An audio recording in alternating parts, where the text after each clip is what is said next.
Hello, I'm Helen Fu, the host of this TV show, Health Factor with Helen Fu. I'm also a certified nutritionist, Chinese herbalist, and a specialist in diet, nutrition, weight loss, diabetes, and cancer. I'm so excited that today we have a special guest. He was here and did a great show. He has so many fabulous stories that we have to bring him back again. This is his second time on the show. He is a great musician, songwriter, composer, published author, and a great friend of mine, David Young. Welcome to the show, David. Thank you. Thank you for having me. It was a lot of fun working with you last time at the show, and I have to bring you back. I know you have great stories that we all want to hear. You wrote the first book about this divine inner guidance, and with great stories, 29 stories in the book.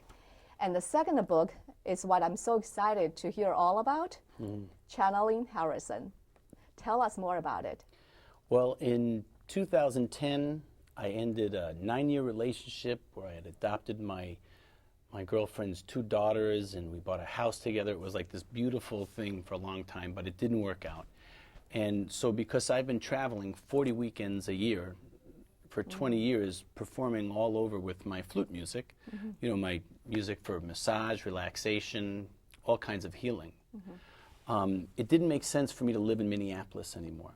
And so I had to pack up everything in my SUV and drive across the country to move back to the East Coast, because there I could drive to the shows instead of flying to all the shows, because the airfare got so expensive, the economy was dipping. It was a terrible, terrible time in my life, you know. And it was like everything that I had built up. I've sold 1 million CDs. At that point, I'd made about 45 different CDs. Everything I had built up over the previous 15 years that looked like I was going to be able to ride that for the rest of my life was crashing.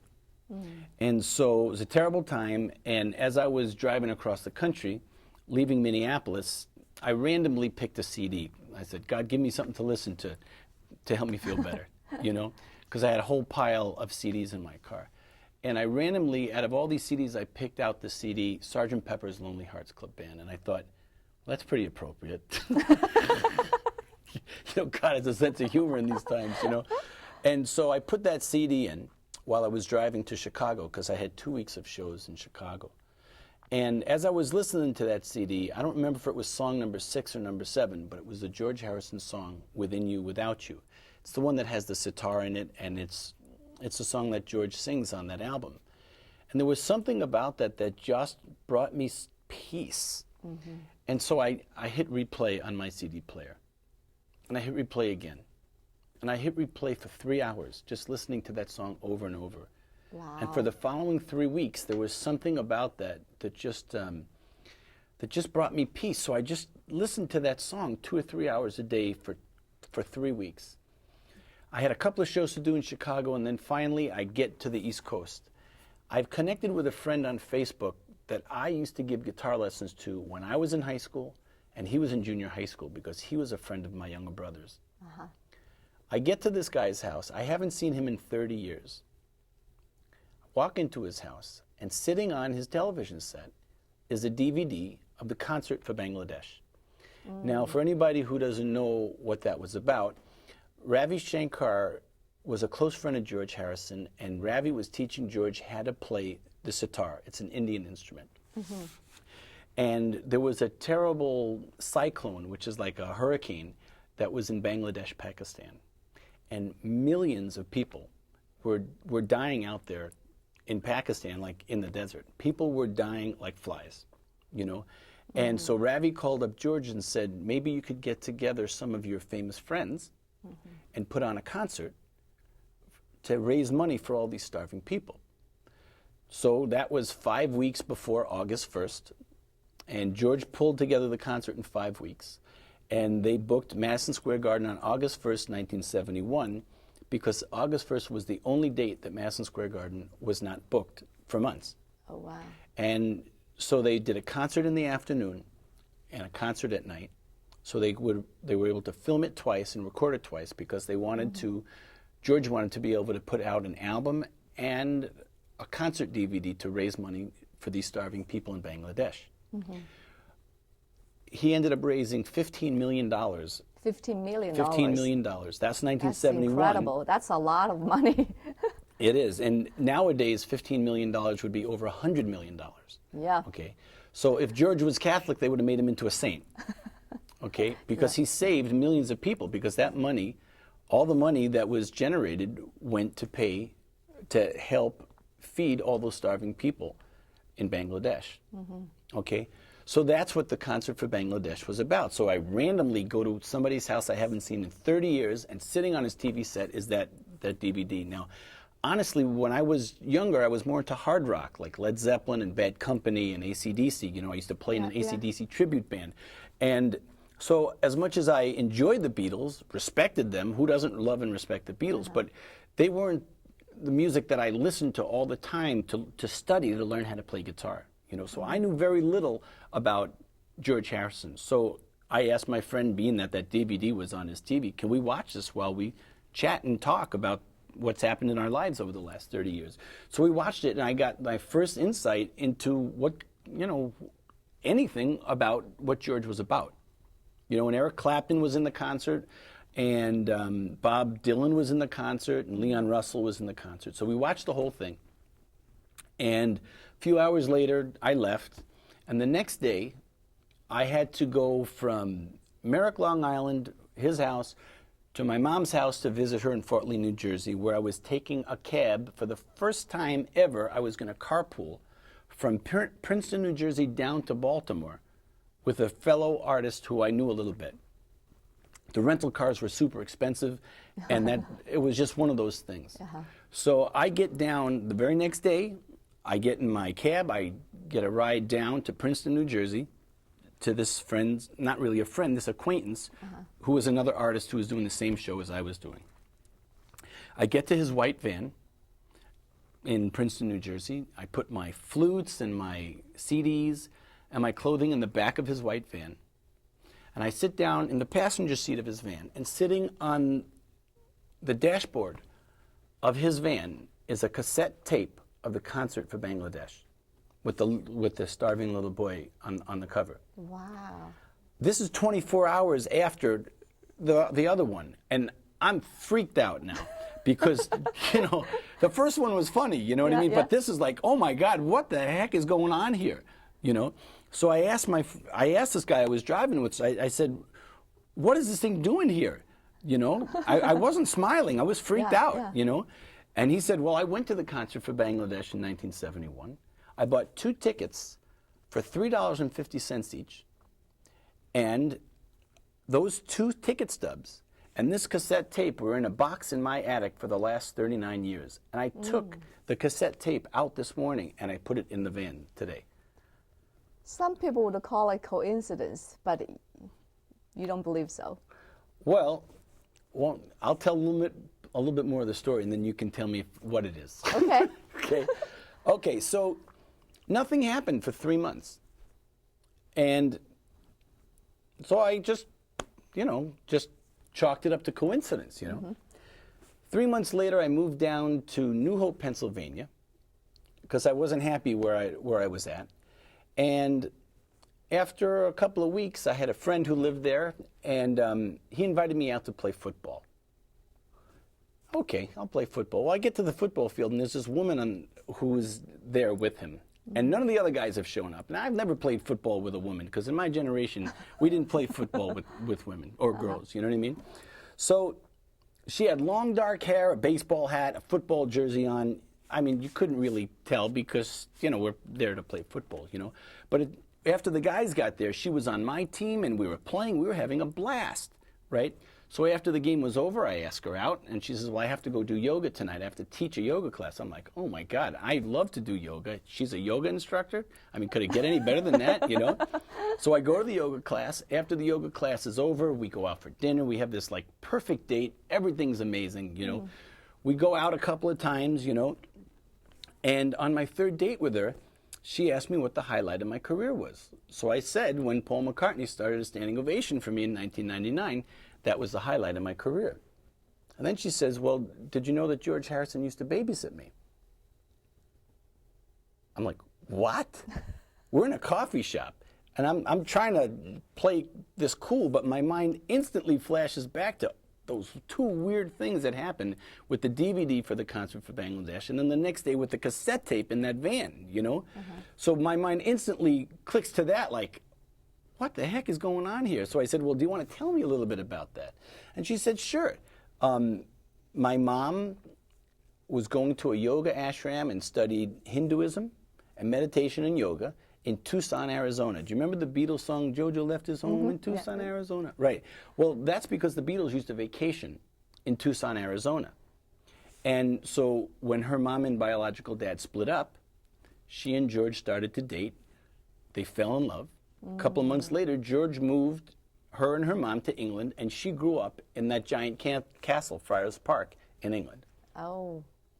So I was like amazed. I texted every single one of my friends. I said, because a lot of my friends were big time Beatles fans. I mean, they were about 5 years older than me, and they lived for the Beatles. They loved the Beatles. They knew everything about the Beatles. So here I have this story where, what are the chances of this? You know?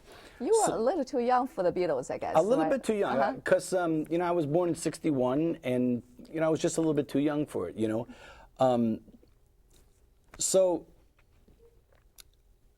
I had sworn when I left Minneapolis, I had sworn that I was never going to write another song with words again for the rest of my life, because I had 50 CDs, approximately. You know, I can't remember because I have so many different CDs, and I had 5 vocal albums, and everybody who buys my CDs, they really just buy my CDs for the flute music, for my instrumental music, because I sell music to so many massage therapists, Reiki healers, you know, anything spiritual to do with meditation, you know.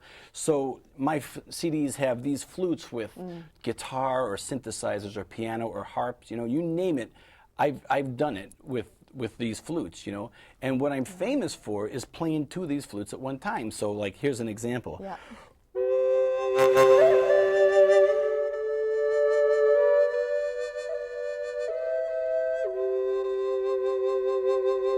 And so that's the main instrument on my CDs, you know? So you are known as the flute man. I'm known as the flute man. You are the only flute player that can play 2 flutes together, right? In the world, pretty much. Yeah, that's my... Yeah. 2,000 years ago, playing 2 flutes at one time was the most popular instrument in ancient Rome and ancient Greece. But ever since then, all the other guys got day jobs, and I'm still the only guy still doing it. You know? So I start dating this woman, and she has insomnia. Right? Well, I get insomnia. I didn't know insomnia was contagious, but I get it. You know, so now I'm up every night, 3 o'clock in the morning, I can't sleep. I didn't really know what to do with myself, so I started playing my guitar to kind of like serenade myself back to sleep, and I start writing songs for her. Well, I can't stop writing songs for her. And anything that I think about in the middle of the night, any sentence that I think of, in 5 minutes is a melody to it, and in 15 minutes, 20 minutes, it's a complete song that's done. So I would record it on my little tape deck, I'd fall back asleep, and then I'd wake up at 6 or 7 o'clock in the morning. I would call the studio and I'd say, at 9 o'clock, and I'd say, I have another song to record, so I would go in. This studio, just as fate would have it, this guy didn't know how to send an MP3, because this is 2010, and he just didn't know how to send an MP3. So I had to take a CDR of the song and drop it off in her mailbox at midnight or whatever time I got done, which I really didn't want to do because I didn't want to be that vulnerable, you know. But that was the only way I could get it to her, you know. So, that's so romantic. Yeah, I know it's romantic, but it was hellacious because the problem was she had been through 4 guys in 4 years with 4 midlife crises. So she was so emotionally unavailable. No matter how beautiful a song I would write for her, and she was just afraid to get hurt again, you know, and that was my first experience dating somebody like that, where God knows how many women are dealing with that right now. You know what I mean? Just because that's, you know, anybody who's single and who has kids, you know, it's just a really tough situation for everybody to be in, you know, because the divorce rate is so high, you know? I actually deal with a lot of clients of mine who have similar issues because of they had some experiences of getting hurt or lost love. And so as a result, they close their heart. So they have hardened heart. And then when people have a hardened heart, they cannot accept love, they cannot give love. Well, it's totally true. I'd never experienced anything like that because I was in a 9-year relationship, and before that I was in a 7-year relationship. So I hadn't been single in 16 years. So I had no idea what I was in for in this situation. But what happened, so she would tell me, you know, we would get close and everything like that, and then she would have to back off because she was just afraid to get hurt. But because I had given her some of my yoga music that she used in her class, actually I gave her my CD called Creation, which is probably my #1 meditation CD. Two of the people from the movie The Secret use that in their meditation workshops, you know, and it's a wonderful CD.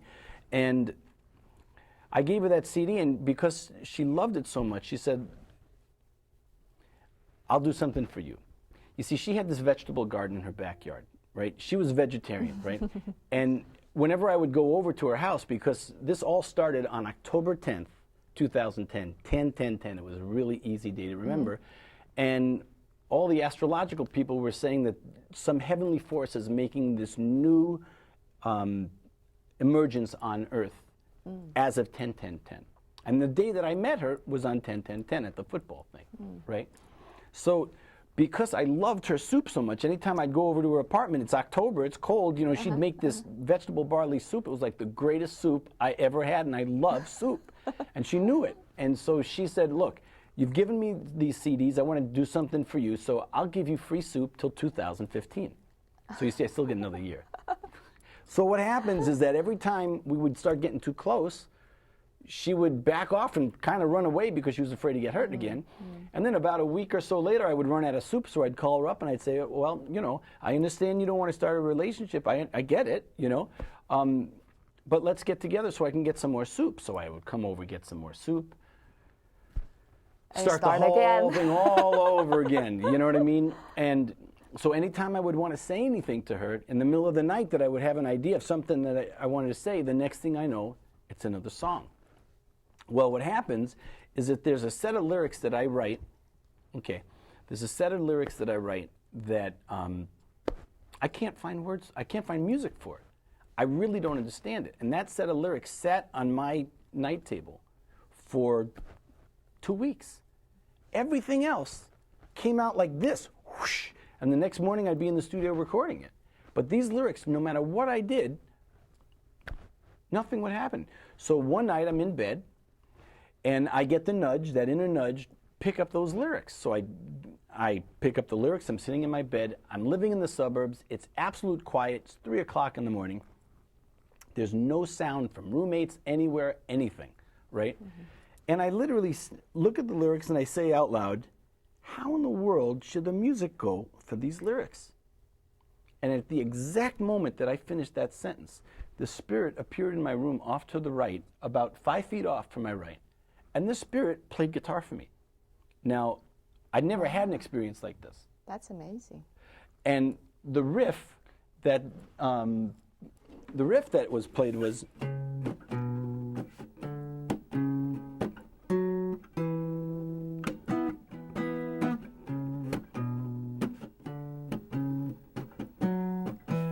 That was the riff. I picked up my guitar, my fingers went to exactly those notes. Those words went perfect with that riff. And this would be the perfect time to play song number 2 on my disc. It's called I'm Still Missing You. So the words were perfect. I wrote the song, and then the following morning I called up the studio. I said, I have another song. While I'm in the studio recording that song, I have my headphones on. I'm recording the first guitar track, and inside my mind I'm saying, gosh, this music sounds so much like something that George Harrison would have played. Because I had kind of forgot about the experience that had happened in the middle of the night before.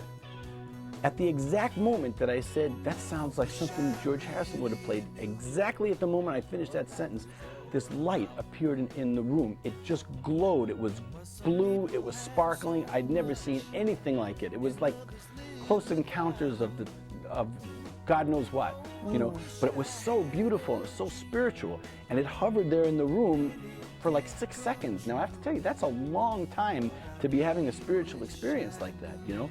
So I knew it was confirming that this really was George who came to my room the night before. It was his spirit. He gave me the music, and this is his light in the studio with me. So was recording the song, but because that music was not something that I wrote, he wrote that part. I didn't like the way my guitar sounded with it, so I kept layering guitar on top of guitar to try to make a blend of different sounds, to make something that would sound right to me, because it just didn't sound right. I drove the engineer crazy. I did 12 tracks of me playing the same thing, okay? Finally, I said, look, you're a guitar collector. You've got like 100 guitars here. Can I use one of your guitars? I don't care, any guitar. You just pick one that has a clean sound that sounds like a bell. He comes back 10 minutes later. He lays this guitar on the floor for me. He opens it up, the case, and I'm like, what is this? I'd never seen a guitar like this. He said, it's a 1955 Gretsch. I said, what's it called? He said, this is the George Harrison model. This is the exact guitar that George Harrison played for real. I couldn't make this up. The exact guitar that George played in the Beatles, and after the Beatles got so famous, they renamed this guitar the George Harrison model, because, yeah, this is the guitar that I used. It was the exact perfect sound that I'd been looking for. So anyway, I recorded 25 songs in 30 days for this woman. I wrote 25 songs in the middle of the night and recorded them in 30 days. I was like a music machine. It was like this energy that was coming through me was just relentless. It was incredible. It was amazing. So I made this, I took the first 12 songs of that and I made this CD that's called Rock and Soul, you know, and this CD is part of the soundtrack of the book called Channeling George, Book 1. Now, right now, I am like, let's call it like 5 miracles into the story. Okay. Okay. Channeling George Book 1 has 40 miracles like this. A lot of people are hesitant to use the word miracles. I don't know what else to call it, because when I show you all the rest of the things that are part of this story, it's incredible. Even the people, my mom completely believes this, and she's a 77-year-old Jewish lady from Brooklyn who doesn't believe in any of this stuff. Even my most skeptical friends, after the thing happened with the painting, even my most skeptical friends believed me. So, because I know we only have a couple of minutes. Tell us about the painting, yeah. So basically, it didn't work out with this woman. I moved down to Florida. I reconnect with a woman from my childhood who used to be a painter. Okay? Well, I get this crazy idea to make a painting, which is kind of bizarre for me because I could never draw. I would never think of becoming a painter. I wouldn't think of becoming an astronaut at this point in my life, and I would never think of being a painter. But I decided to make a painting. I randomly choose these 4 colors: gold, brown, burgundy, and gray. So that's on the screen. Yep. And this is my painting. I painted it for 10 hours one day. Okay? So after I made this painting, 2 weeks later, my girlfriend at the time, and this is 2011, my girlfriend, she gets me a book on George's life, which was this Life magazine, right? And on page 99, just for the record, the number 9 has been in every single thing that's happened all along. It's just incredible. I've never had the number 9 in my life like this, but so on page 99 is a picture of George wearing his favorite jacket at the after party for the concert for Bangladesh. It's the same exact colors. You see the patterns? Yes. You see the pattern of the triangles, the pyramid? Same colors, same pattern, the whole thing. I had no idea that I was painting his favorite jacket. Wow. Isn't that something? So I told my friend, who was a writer, I told my friend this whole story, and she said I'd never heard a story this incredible. I'm leaving out a lot of the details because we only have a half hour, right? Yeah. So she says, let me write a synopsis of this because I have a friend who's an agent in California. This is 2011. So she writes the synopsis with me, and she sends it to the guy, and the guy emails her back that I'd like to meet David Young. And so I buy a ticket to fly to California 2 weeks later. The night I buy the ticket, I go to sleep, I wake up, and I have a dream, and George is in my dream. He's playing hide-and-go-seek with me in this recording studio, right? When I finally catch him, he's on the other side of the glass, which is kind of like symbolic that he's on the other side, okay? And he's looking at me, and he's smiling for the first time because I had 4 other experiences with him before that where he was so serious, there was no smiling going on, okay? I didn't know why he was so serious, but, okay, so this is the first time that he's joking around with me, which is a pleasant surprise, you know?